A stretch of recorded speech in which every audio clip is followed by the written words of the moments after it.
So ice line, you know, we're kind of out of the stone age with ice line. You know, 6, 8, 10 years ago, fluorocarbon was one of those big no-nos. You know, you didn't use it in large chunks. You used maybe 2, 3 feet of it as tip line, and that was about all. You know, if you're using any more for that, it would coil up. It just had really bad ice properties to it.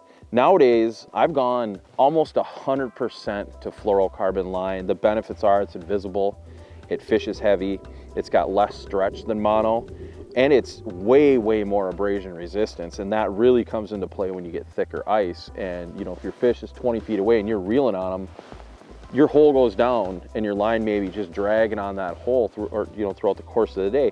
And that's the one thing anglers don't really realize. You know, you should inspect the middle of your line, you know, a lot. But with fluoro, so I'm spooling up 100% with fluoro, and on clear bodies of water, I'm using 5 pound. Sometimes I go to 6 pound, but mainly that's the line I'm using. I found with fluoro that if I downsize my line as well, you know, I know a lot of guys are using 6 and 8.